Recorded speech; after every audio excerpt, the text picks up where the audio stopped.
Hello aspirants, कैसे हो सब। आई होप आप सब बहुत अच्छे होंगे। आज हम पढ़ेंगे हमारे संविधान का स्रोत। हमारा फर्स्ट टॉपिक है जो हम आज पढ़ने जा रहे हैं।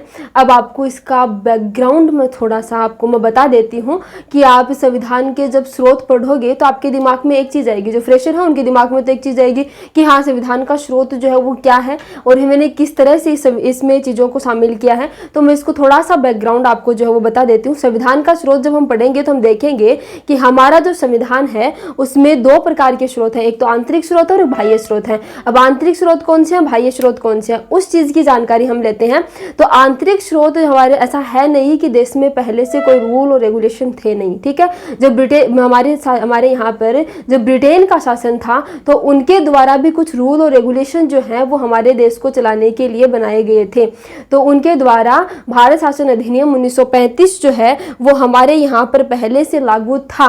और ये जो भारत शासन अधिनियम 1935 है, लगभग 395 अनुच्छेद में से 250 से ज्यादा अनुच्छेद हमने जो है वो कहाँ से लिए, इस भारत शासन अधिनियम 1935 से लिया। भारत शासन अधिनियम 1935 जो ब्रिटेन शासन कर रहा था तो उसके द्वारा हमारे देश को चलाने के लिए कुछ रूल्स और रेगुलेशन नियम बनाए गए थे, वो इसके अंदर थे।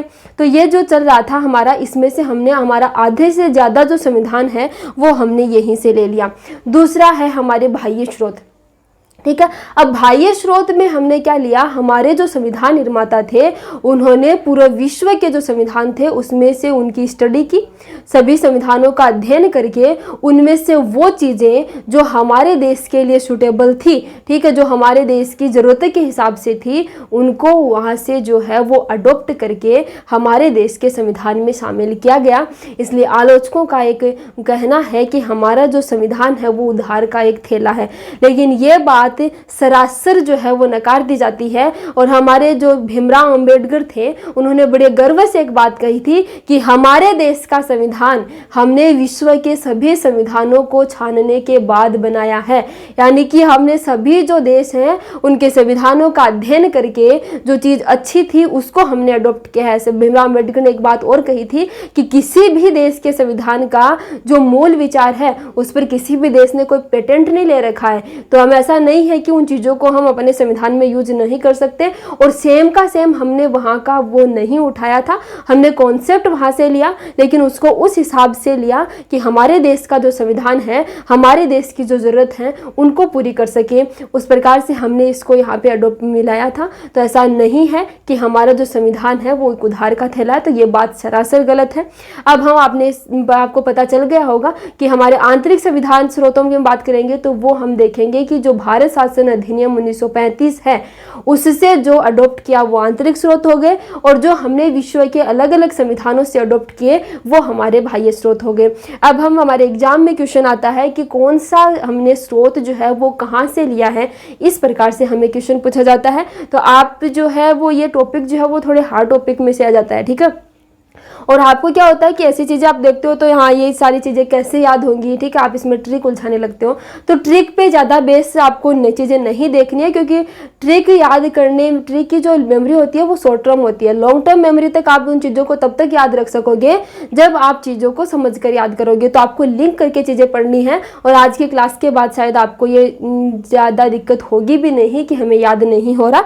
आपको ये चीज़ें जो है वो आपको आराम से समझ में आ जाएंगे। तो हम शुरू करते हैं। हमारा पहला है भारत शासन अधिनियम 1935। भारत शासन अधिनियम 1935 वो ये है जहां से हमने संविधान का सबसे ज्यादा भाग उठाया है, जहां से हमने चीजें अडॉप्ट की हैं। हमारे अधिकांश भाग जो है वो यहीं से है। तो इसमें कौन कौन सी चीजें हमने अडॉप्ट की, तो हम देखेंगे न्यायपालिका का जो कॉन्सेप्ट है वो हमने यहाँ से लिया। अब आप एक चीज समझिए कि न्यायपालिका स्ट्रक्चर हमने कहाँ से लिया, 1935 से। तो आपको एक चीज याद रखनी है कि ब्रिटेन जब शासन कर रहा था तब भी हमारे देश में न्यायपालिका का स्ट्रक्चर तो था, न्याय की व्यवस्था तो उस समय भी थी। ये सही है कि ब्रिटिशर्स और इंडिया के जो लोग थे उनमें भेदभाव किया जाता था, लेकिन न्याय की व्यवस्था तो थी।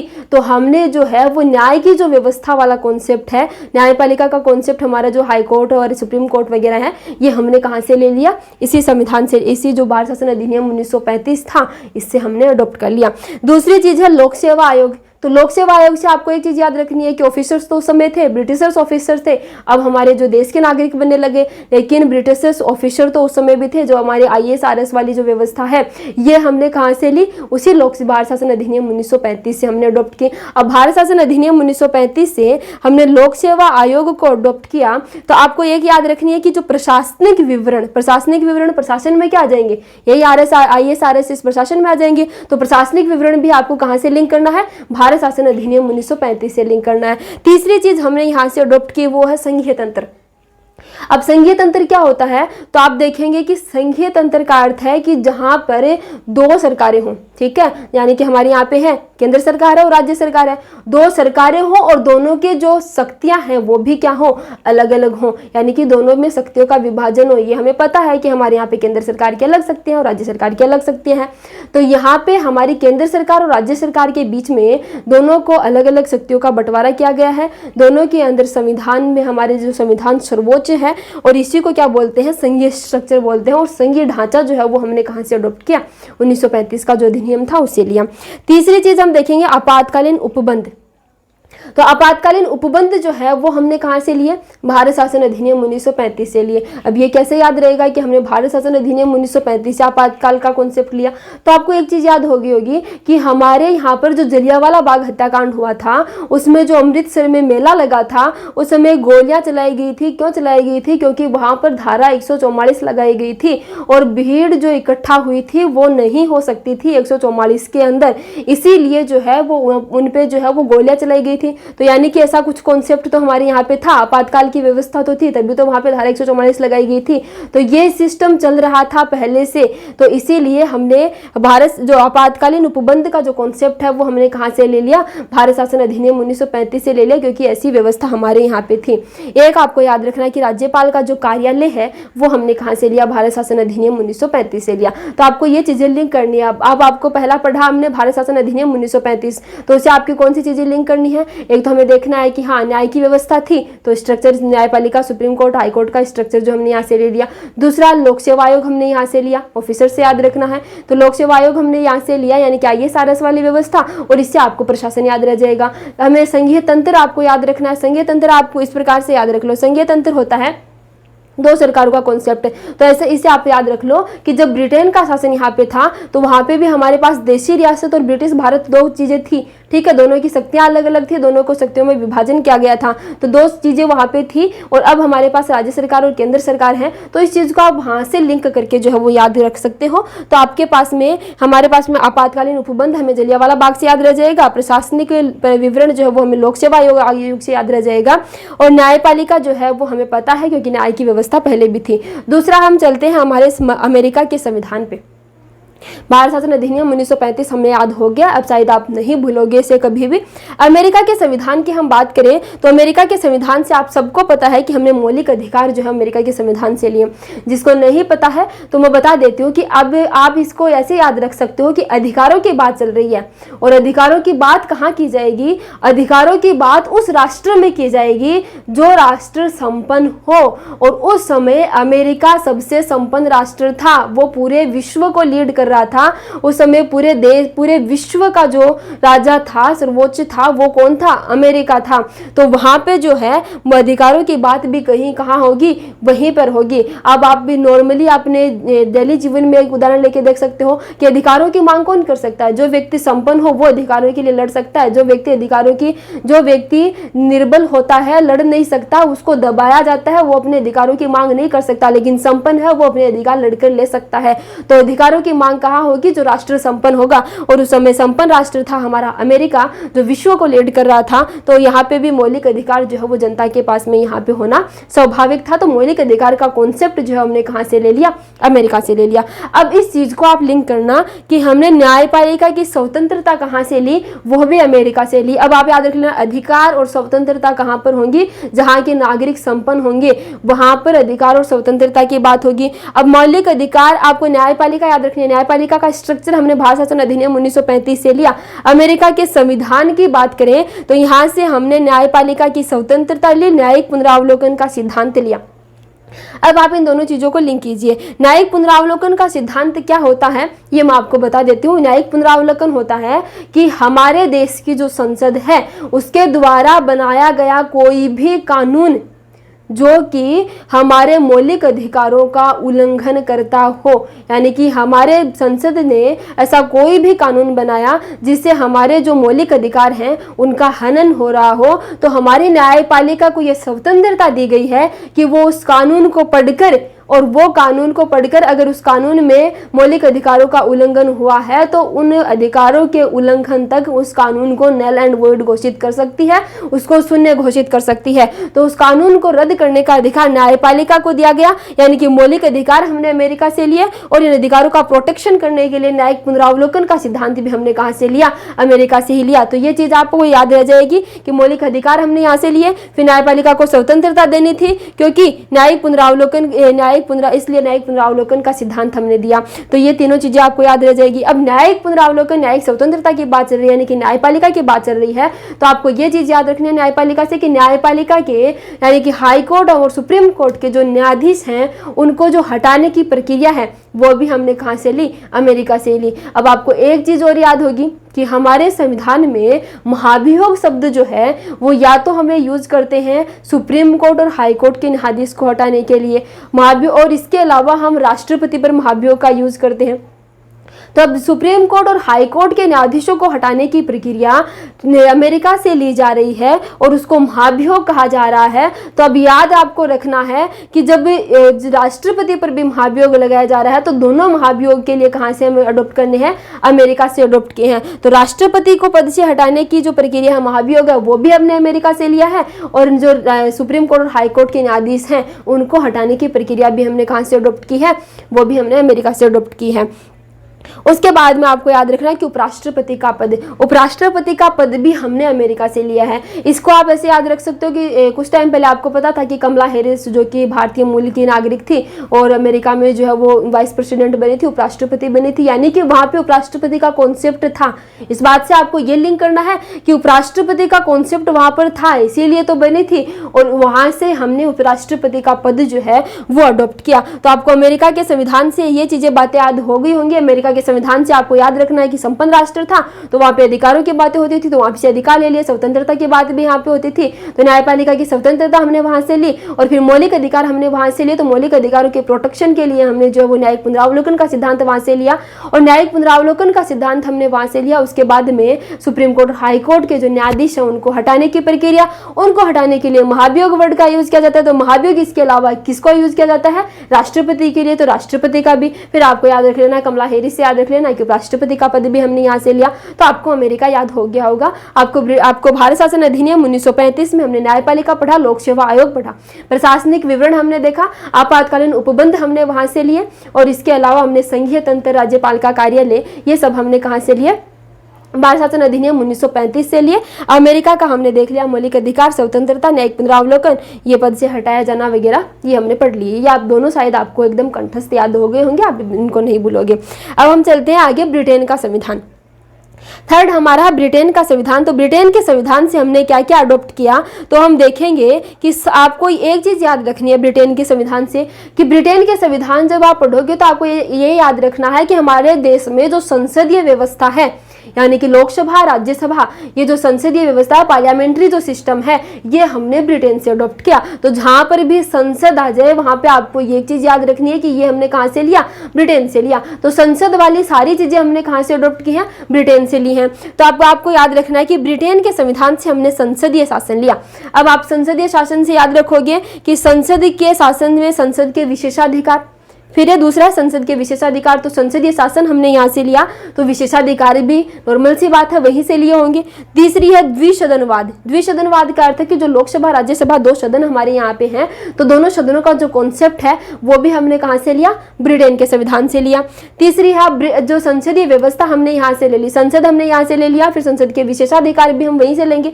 फिर द्विसदनवाद यानी कि लोकसभा और राज्यसभा का जो कॉन्सेप्ट है वो भी हमने वहां से लिया। अब लोकसभा और राज्यसभा के अंदर बैठे बैठेगा कौन? मंत्री बैठेंगे। तो वो मंत्रिमंडलीय व्यवस्था है वो भी हमने कहाँ से अडॉप्ट की?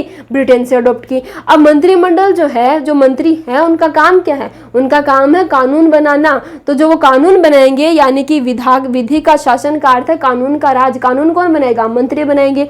तो वो भी हमने कहाँ से अडॉप्ट किया? विधि का शासन ब्रिटेन से अडॉप्ट किया। अब विधि का शासन तो हमने कर लिया, अब वो कानून तो हमने बना लिए। अब उस कानून को बनाने की प्रोसेस क्या होगी, प्रक्रिया क्या होगी? तो वो भी हमने कहाँ से अडॉप्ट किया?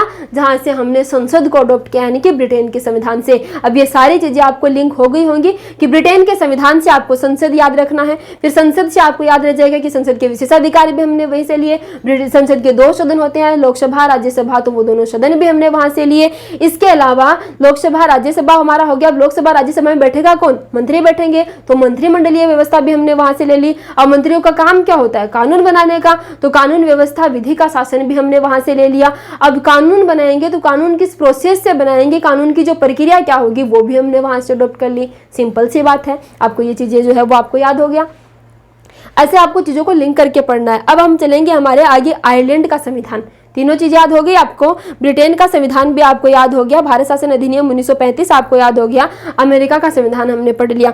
अब आगे हम चलेंगे आयरलैंड का संविधान। आयरलैंड के संविधान में एक चीज है जो आप सबको पता है, वो है कि यहाँ से हमने नीति निर्देशक तत्व लिए हैं। ये चीज आप सबको रटी हुई है कि आयरलैंड के संविधान से राज्य के नीति निर्देशक तत्व लिए गए हैं। इसके अलावा राज्यसभा के सदस्यों का नामांकन, राष्ट्रपति की निर्वाचन पद्धति, यानी कि राष्ट्रपति के जो चुनाव हैं वो किस प्रक्रिया से करवाए जाएंगे, वो हमने कहाँ से अडॉप्ट किए? वो हमने आयरलैंड के संविधान से अडॉप्ट किए। इसके अलावा राज्यसभा के सदस्यों का नामांकन हमने कहाँ से लिया?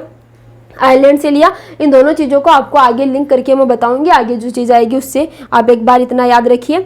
आयरलैंड के संविधान में आपको याद रखना है नीति निर्देशक तत्व, राज्यसभा के सदस्यों का नामांकन, राष्ट्रपति की निर्वाचन पद्धति। अब आपको याद रखना दक्षिण अफ्रीका का संविधान। तो दक्षिण अफ्रीका के संविधान में आप सबको पता है संविधान संशोधन की प्रक्रिया नॉर्मल सी चीज है, एक एक बातें हैं, तो ये तो आपको पता है। तो हमने संविधान संशोधन की प्रक्रिया जो है वो कहाँ से ली? दक्षिण अफ्रीका से ली, ये आप सबको पता है। इसके अलावा राज्यसभा के सदस्यों का निर्वाचन। अब आप इन दोनों चीजों को लिंक करके पढ़िए कि आयरलैंड के संविधान से हमने राज्यसभा के सदस्यों का नामांकन लिया है और दक्षिण अफ्रीका के संविधान से हमने राज्यसभा के सदस्यों का निर्वाचन लिया है। यानी कि राज्यसभा के जो सदस्य हैं उनका निर्वाचन, चुनाव किस प्रकार से किया जाएगा, वो हमने दक्षिण अफ्रीका के संविधान से लिया है और राज्यसभा के सदस्यों का नामांकन हमने आयरलैंड के संविधान से लिया है। ठीक है, आपको ये चीजें याद होगी। उसके बाद में हम चलते हैं ऑस्ट्रेलिया का संविधान। ऑस्ट्रेलिया के संविधान से हमने ली है समवर्ती सूची और ये आपको मोस्ट इंपॉर्टेंट है, याद रखना ही है, क्योंकि हाल ही में जो भी एग्जाम्स हो रही है उनमें ट्रेंड में चल रहा है, सब यही पूछते हैं कि समवर्ती सूची जो है वो हमने कहाँ से ली है, तो वो हमने ऑस्ट्रेलिया से ली है। ये शायद आपको याद हो गया होगा क्योंकि अभी जो है वो एक फेवरेट क्वेश्चन बना हुआ है कि समवर्ती सूची कहाँ से अडॉप्ट की गई है, ऑस्ट्रेलिया से अडॉप्ट की गई है। तो इसमें आपको क्या याद रखनी है कि ऑस्ट्रेलिया का जो संविधान है उसमें से हमने समवर्ती सूची ली। अब समवर्ती सूची क्या होती है तो इसको मैं आपको बता देती हूँ कि हमारे संविधान की जो अनुसूची 7 है उसमें 3 सूचियां हैं और 3 सूची कौन कौन सी है? हमारी राज्य सूची है, संघ सूची है और समवर्ती सूची है। अब आपको याद रखना होगा संघ सूची क्या है, तो संघ ये जो सूचियां हैं इनके अंदर कुछ जो है वो विषय डाले गए हैं, यानी कि ऐसे ऐसी चीजें डाली गई हैं कि इन पे कानून केंद्र सरकार बना सकती है, इन पे राज्य सरकार बना सकती है। तो संघ सूची के जो विषय हैं उन पे कानून बनाने का अधिकार किसको है? केवल केंद्र को है। और जो राज्य सूची के जो विषय है उन पर कानून बनाने का अधिकार किसको है? केवल राज्य सरकार को है। अब बची हमारी समवर्ती सूची। तो ये समवर्ती सूची क्या होती है? क्योंकि राज्य सरकार के पास राज्य सूची है, केंद्र सरकार के पास केंद्र सूची है, तो इसमें समवर्ती सूची का जो कॉन्सेप्ट है ये मैं आपको बताती हूँ कि राज्य सूची और केंद्र सूची, उसके राज्य सूची और संघ सूची, इसके अलावा है एक समवर्ती सूची होती है और समवर्ती सूची में जो विषय हैं उन पर कानून बनाने का अधिकार जो है वो केंद्र के पास भी है और राज्य के पास भी है।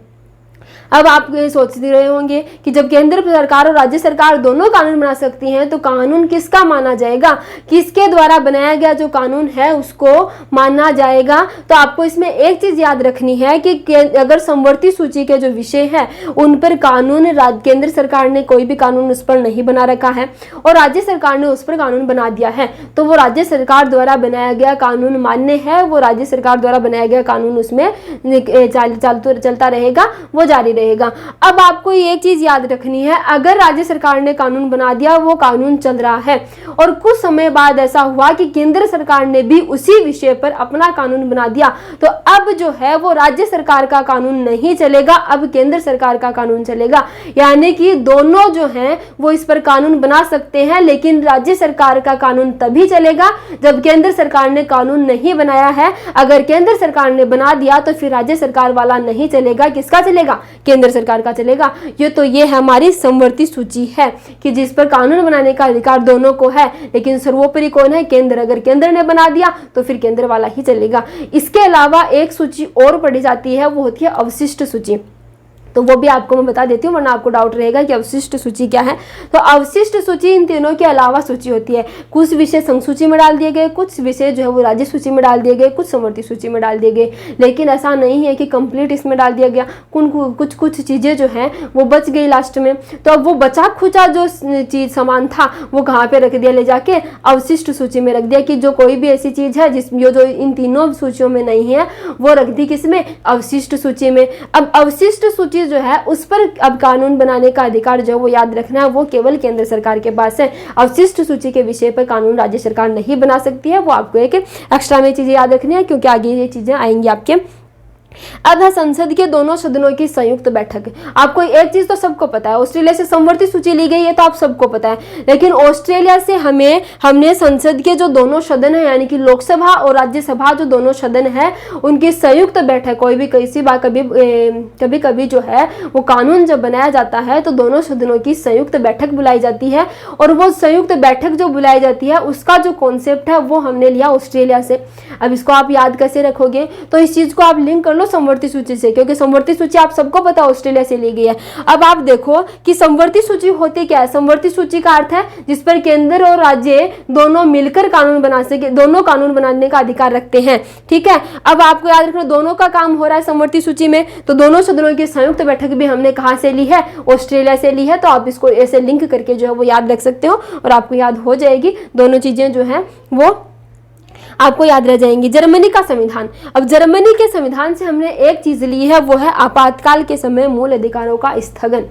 अब आपको याद रखना है कि जर्मनी के संविधान से हमने आपातकाल, यानी कि आपातकाल के अंदर हमारे जो मौलिक अधिकार हैं उनको निलंबित किया जा सकता है, स्थगित किया जा सकता है, सस्पेंड किया जा सकता है। इसका अर्थ है, आप इसका मतलब जो है वो नहीं पता जिनको, वो समझ जाओगे। कोविड के टाइम पर जाओ, कोविड के टाइम पर जब आप जाओगे तब आप देखोगे कि हमारे जो मौलिक अधिकार थे, मौलिक अधिकारों में हमारे पास घूमने की भी स्वतंत्रता है, बोलने की भी स्वतंत्रता है, सभा करने की भी स्वतंत्रता है। तो आपके पास में कोविड के टाइम पर थी या नहीं थी? घूमने की स्वतंत्रता थी क्या आपको? बाहर नहीं थी, बाहर पुलिस वाले थे, तो आपके पास वो स्वतंत्रता नहीं थी। वो किस कारण से नहीं थी? क्योंकि हमारे पास आपातकाल जैसी एक स्थिति थी, कोई भी युद्ध के समय हो, कोई भी ऐसी सिचुएशन, जब आपातकाल, हमारी ऐसी कंडीशन हो जब आपातकाल लगाया जा रहा हो, तब लोगों का, तब नागरिकों का मौलिक अधिकार जो है उनको निलंबित करने का अधिकार जो है वो हमारे संविधान में है, और वो हमने जर्मनी के संविधान से अडॉप्ट किया है। अब आप कहोगे कि मैम इसको याद कैसे रखें? तो जर्मनी के संविधान से, जर्मनी से आपको याद आ गया होगा, हिटलर आपको याद आ गया होगा जर्मनी से। तो जब आपको हिटलर याद आ रहा है तो हिटलर तानाशाह था, और जहाँ पर तानाशाह था तो वहाँ पर आपातकाल जैसी घटनाएं तो आम होती हैं। तो यहाँ पे आपको हिटलर से याद रह जाएगा कि आपातकाल वहाँ पे लगता होगा, और वहाँ पे आपातकाल जैसी स्थिति तो हमेशा ही बनी रही होगी, और वहाँ पे मूल अधिकारों का जो स्थगन वाला जो है वो अडॉप्ट हमने कहाँ से किया? जर्मनी के संविधान से किया। अब हम चलते हैं जापान का संविधान। तो जापान के संविधान में तो ईजी सी चीज है, विधि द्वारा स्थापित प्रक्रिया। एक ही बात आपको याद रखनी है कि विधि द्वारा स्थापित जो प्रक्रिया है वो हमने कहां से अडॉप्ट की? जापान के संविधान से अडॉप्ट की। फ्रांस का संविधान हमने पढ़ रहे हैं, तो फ्रांस के संविधान में हम देखेंगे कि गणतंत्रात्मक व्यवस्था जो है वो हमने फ्रांस के संविधान से अडॉप्ट की। अब आप पूछोगे मैम गणतंत्रात्मक व्यवस्था क्या होती है? तो गणतंत्रात्मक व्यवस्था के लिए आपको याद रखना है कि दो प्रकार की व्यवस्थाएं होती हैं, एक राजतंत्रात्मक व्यवस्था होती है, गणतंत्रात्मक व्यवस्था होती है। राजतंत्रात्मक व्यवस्था वह होती है जहां पर राजा के बाद में उसका बेटा राजा बनता रहे, यानी कि बेटा बाप बन गया उसके बाद बेटा बन गया, वो होती है राजतंत्रात्मक व्यवस्था। लेकिन गणतंत्रात्मक व्यवस्था का कॉन्सेप्ट कहता है कि यहाँ पे चुनावी प्रक्रिया द्वारा जो है वो चुना जाएगा, जो हमारे देश में अब प्रधानमंत्री जो है इनके बाद में इनका बेटा जो है वो प्रधानमंत्री नहीं बनता है, प्रॉपर चुनाव होते हैं, उसके बाद में जो है वो हमारा प्रधानमंत्री चुना जाता है। तो हमारे यहाँ पे जो चुनावी व्यवस्था है तो हमने कहाँ से अडॉप्ट की, फ्रांस के संविधान से अडॉप्ट की। ठीक है, तो अब इसके अलावा हमने प्रस्तावना में समता, स्वतंत्रता और बंधुता जो शब्द हैं वो हमने अडॉप्ट किए फ्रांस के संविधान से। पूछोगे मैम अब ये तीनों याद कैसे रखें, तो अब आपको लिंक करना है वापस चीज़ों को। अब फ्रांस की जब क्रांति हुई थी, आपको मैं समझा देती हूँ कि जब फ्रांस की क्रांति हुई थी उस समय ये तीनों वर्ड समता, स्वतंत्रता और बंधुता फ्रांस में बहुत ज़्यादा चर्चित थे। और वो चर्चित क्यों थे, क्योंकि फ्रांस की जब क्रांति हुई थी तो वहाँ पे जो लोग क्रांतिकारी थे उनको एकजुट करने के लिए उनमें बंधुता वर्ड जो है वो लाया गया, बंधुता शब्द का नारा दिया गया। दूसरा, वो स्वतंत्रता की मांग कर रहे थे तो उनमें ज्वाला जगाने के लिए स्वतंत्रता शब्द का यूज किया गया। और समानता जो है, समानता के लिए लोग तो लड़ ही रहे थे, तो समानता वर्ड, तो समता और समानता, स्वतंत्रता और बंधुता, ये तीन जो है वो फ्रांस की क्रांति में एक नारे के रूप में यूज हुए थे और वो बहुत ज्यादा चर्चा में उस समय थे और ये फ्रांस के संविधान में थे। तो हमें ये चीजें जो है वो, हमारे देश की भी सिचुएशन ऐसी थी, हमें भी बंधुता की, स्वतंत्रता की, समानता की, सब चीजों की जरूरत थी। तो ये कुछ अच्छी चीजें जो है वो हमने कहाँ से अडॉप्ट की, फ्रांस के संविधान से हमने ये अडॉप्ट किया। इसके अलावा आपको फ्रांस का संविधान तो आपको याद हो गया, गणतंत्रात्मक व्यवस्था, और ये फ्रांस की क्रांति से आपको समानता, स्वतंत्रता और बंधुता याद रह जाएंगे। दूसरा है रूस का संविधान। अब रूस के संविधान में अभी आपको एक चीज तो याद हो गई होगी, सबको पता है कि हमने मौलिक कर्तव्य जो है वो कहाँ से लिए, रूस के संविधान से लिए। ये 2-4 चीजें सबको याद रहती है। आयरलैंड से हमने नीति निर्देशक तत्व लिए, अमेरिका से हमने मौलिक अधिकार लिए और रूस के संविधान से हमने क्या लिया, मौलिक कर्तव्य लिया। अब आप चलेंगे कि रूस का जो संविधान है उससे हमने मौलिक कर्तव्य के साथ में प्रस्तावना में न्याय, यानी कि हमारी जो प्रस्तावना है उसमें 3 वर्ड यूज किए गए हैं न्याय के लिए, सामाजिक न्याय, आर्थिक न्याय और राजनीतिक न्याय। अब हमने ये तीनों की तीनों न्याय वाला जो कॉन्सेप्ट है वो हमने रूस के संविधान से लिया है। अब प्रस्तावना में एक तो हमने स्वतंत्रता, समानता और बंधुता, वो हमने फ्रांस से लिया। इसके अलावा प्रस्तावना में न्याय शब्द, न्याय वाली जो कॉन्सेप्ट है वो हमने रूस के संविधान से लिए। और न्याय कितने प्रकार की हमारे प्रस्तावना में बताई गई, 3 प्रकार की, सामाजिक न्याय, आर्थिक न्याय और राजनीतिक न्याय। ये 3 चीजें जो है वो हमारे संविधान में, हमारी प्रस्तावना में जो है वो लिखी गई हैं। तो आपको न्याय वाला कॉन्सेप्ट यहाँ से याद रख लेना है। अब बचा हमारा कनाडा का संविधान जो कि लास्ट है। ठीक है, अब कनाडा के संविधान से हमने क्या अडॉप्ट किया, तो आपको याद, कनाडा से आपको याद रखना, एक चीज याद रखनी है, जैसे आपको ब्रिटेन में आपको याद रखी थी कि ब्रिटेन में हमने क्या लिया था, ब्रिटेन से हमने याद रखा था कि जो संसदीय व्यवस्था है वो हमने ब्रिटेन से याद रखी थी। तो संसदीय व्यवस्था में संसद, उसके विशेषाधिकार, फिर हमने देखा था कि संसद की जो मंत्रिमंडलीय व्यवस्था है, 2 सदन है, उसके अलावा वहाँ पे मंत्री बनेंगे तो मंत्रिमंडलीय व्यवस्था, फिर मंत्री काम क्या करेंगे, कानून बनाने का काम करेंगे, और फिर कानून बनाने की प्रक्रिया वो हमने वहाँ से देख ली थी। तो आपको एक चीज लिंक करनी पड़ी थी कि जो ब्रिटेन से हमने क्या देखा था कि संसद याद रखना है, ब्रिटेन से संसद की सारी चीजें जो ब्रिटेन से हो जाएंगी। तो उसी प्रकार से आपको कनाडा में एक चीज याद रखनी है कि जहां जहां पर केंद्र को सर्वोच्च बनाया गया है वो चीजें हमने कनाडा से अडॉप्ट की हैं। जैसे आप देख सकते हो कि सशक्त केंद्र के साथ में संघीय व्यवस्था, हमारे यहाँ पर संघीय व्यवस्था आपको मैंने बताई थी कि जहां पर 2 सरकारें हो, जिनके शक्तियों का विभाजन हो, लिखित संविधान हो, संविधान की सर्वोच्चता हो, उसको क्या कहते हैं, संघीय कहते हैं। ठीक है, संघीय व्यवस्था होती है। अब यहाँ पे हमारे जो देश है उसमें संघीय व्यवस्था है, राज्य और केंद्र की व्यवस्था है, लेकिन सर्वोच्च जो है, सशक्त जो है वो किसको बनाया गया है, केंद्र को ज्यादा सशक्त बनाया गया है, केंद्र के पास ज्यादा शक्तियां हैं, ज्यादा पावर है। तो उसी प्रकार से हम देखेंगे कि तो यहाँ पर सशक्त केंद्र की बात चल रही है, तो केंद्र को सशक्त बनाने वाले हमने काम सारे का सारे कहाँ से लिए हैं, कनाडा के संविधान से लिए हैं। दूसरा हो जाएगा केंद्र द्वारा राज्य के राज्यपालों की नियुक्ति, यानी कि राज्य में राज्यपालों की नियुक्ति केंद्र सरकार कर रही है। तो इसमें भी क्या हो रहा है, केंद्र को सर्वोच्च बनाया गया है, तभी तो केंद्र जो है वो राज्य में राज्यपालों की नियुक्ति कर रही है। तो यहाँ पर भी केंद्र सरकार को क्या बना दिया गया, सशक्त बना दिया गया। तीसरी चीज हमने देखी, अवशिष्ट शक्तियों का केंद्र में निहित होना। मैंने आपको 3 सूची बताई थी, संघ सूची, राज्य सूची और समवर्ती सूची, और एक उसके साथ में मैंने बताया था कि एक अवशिष्ट सूची होती है जिस पर कानून बनाने का अधिकार केवल केंद्र सरकार के पास होता है। तो वो चीज यहाँ से लिंक कर लेना आप, वो चीज यहाँ पे आ गई है कि अवशिष्ट जो शक्तियां हैं वो केंद्र में निहित है, यानी कि उन पर कानून बनाने का अधिकार किसके पास में है, केंद्र के पास में है। और इसमें भी क्या बना दिया गया है, केंद्र को सर्वोच्च बना दिया गया है। तो केंद्र को जहां पर सर्वोच्च बनाया जा रहा है, अधिक पावरफुल बनाया जा रहा है, वो चीजें हमने कनाडा से अडॉप्ट की है, जिसमें हमने देखा कि सशक्त केंद्र के साथ में जो संघीय व्यवस्था है, राज्य में राज्यपालों की नियुक्ति केंद्र सरकार करेगी, ये वाली बात है, या फिर अवशिष्ट शक्तियों वाली बात है, सारी की सारी हमने कहां से अडॉप्ट की, कनाडा से अडॉप्ट की। तो ये सारी चीज़ें जो है हमारे संविधान के स्रोत जो हैं वो कंप्लीट हो चुके हैं और यहाँ आपको शायद याद हो गए होंगे। एक चीज़ मैं आपको यहाँ पे बता देती हूँ कि राज्यपाल हमने देखा, तो राज्यपाल का जो कार्यकाल है वो हमने कार्यालय जो है वो हमने कहाँ से अडॉप्ट किया, राज्यपाल का कार्यालय हमने अडॉप्ट किया था भारत शासन अधिनियम 1935 से। आपको ऐसा करना है कि जो चीजें जो दो जगह से ली जा रही हैं आप उसको इस प्रकार से लिखो, जहाँ पे अब हमें पता है कि राज्यपाल का कार्यालय हमने लिया भारत शासन अधिनियम 1935 से। इसके अलावा राज्यपाल की क्या बात हुई थी, राज्यपाल की नियुक्ति केंद्र सरकार करेगा, इसके बात हुई थी, ये तो हमने पढ़ा केंद्र सरकार को सशक्त करने वाला, तो ये हमने कनाडा से पढ़ा। तो आप दो चीजें जहाँ पे हो रही है इनको आप ऐसे प्रकार से बना लीजिए नोट्स में, ताकि आपको बाद में रिवाइज करने में आसानी हो। दूसरा हमने देखा कि राज्यसभा, तो राज्यसभा को मैंने आपको बताया था कि राज्यसभा का जो नामांकन है वो हमने आयरलैंड से लिया था और राज्यसभा का जो निर्वाचन है वो हमने दक्षिण अफ्रीका से लिया था। तो ये चीज आपको याद हो गई होंगी। इसके अलावा मैं थोड़ा सा रिकेप जो है वो इसका आपको दे देती हूँ ताकि आपको ये चीज़ें जो है वो फिर से याद रह जाए, हालांकि आपको ये चीज़ें याद हो गई होंगी। अब हम देखते हैं कि जो भारत शासन, मैंने पढ़ाया आपको पहले भारत शासन अधिनियम, तो अब आप चीज़ों को लिंक करना कि भारत शासन अधिनियम में हमने क्या क्या देखा था। भारत शासन अधिनियम में हमने देखा था, एक हमने संसदीय तंत्र देखा था, ठीक है, संघीय तंत्र देखा था। दूसरा हमने न्यायपालिका की व्यवस्था देखी थी, उसे लिंक कर लेना कि न्यायपालिका हमारे यहाँ पर पहले भी थी, तो न्यायपालिका का स्ट्रक्चर हमने वहाँ से ले लिया। दूसरी चीज़ लोक सेवा आयोग वाला कॉन्सेप्ट हमने वहाँ से लिया। लोक सेवा आयोग से आपको याद रखना प्रशासनिक विवरण, क्योंकि प्रशासन में IAS RS वगैरह ये सब आते हैं। उसके अलावा आपातकालीन उपबंध वो आपको जलियांवाला बाग से याद रख लेने हैं, तो ये चीजें आपको याद रख लेनी है भारत शासन अधिनियम 1935 से। उसके बाद में आपको अमेरिका का संविधान हमने पढ़ा, तो अमेरिका वाले संविधान से आपको याद रखना है कि संपन्न राष्ट्र था, तो मौलिक अधिकारों की बात वहां पे होगी।